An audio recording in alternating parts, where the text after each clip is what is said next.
امارت اسلامی افغانستان از سیاست‌های اخیر ارتش پاکستان پرده برداشته است.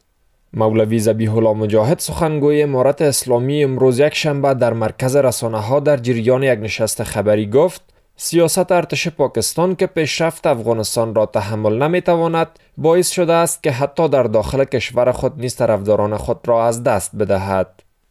زینو خاص کړو ته په افغانستان کې موجود بهتر امنیتي وضعیت او په سیاسي اقتصادي او اجتماعي برخو کې پرمختګونه خوند نه ورکوي او په افغانانو یې نه لوريږي نو ځکه یو لړ دسیسو ته مخه کړې ده.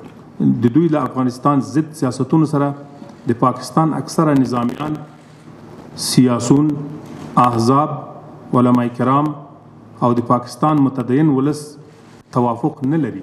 همزمان آقای مجاهد میگوید مقامات نظامی پاکستان بازی خطرناکی را آغاز کرده‌اند. با گفته مجاهد پاکستان توسط گروه داعش مردم خود را میکشد و با استفاده از این گروه امنیت و ثبات منطقه را نیز تهدید میکند.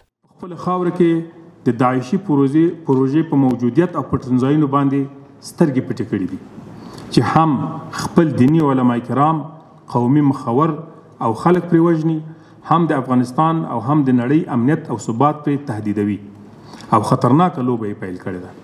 با باور تحلیلگران مقامات نظامی پاکستان از امنیت افغانستان خوش نیستند و آنان منفعت خود را در ناامنی افغانستان جستجو می کنند.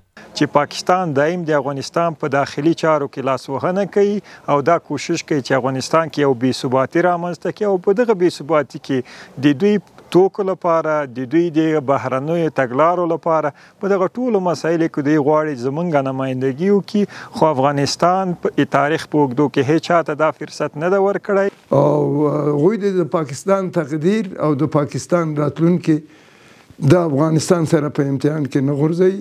موږ دوه ځلې سیمه پاکستان ایران د شوروي د پرمختګ په صورت کې او د امریکا او د ناتو د ادامه په صورت کې دوی بچ کړل.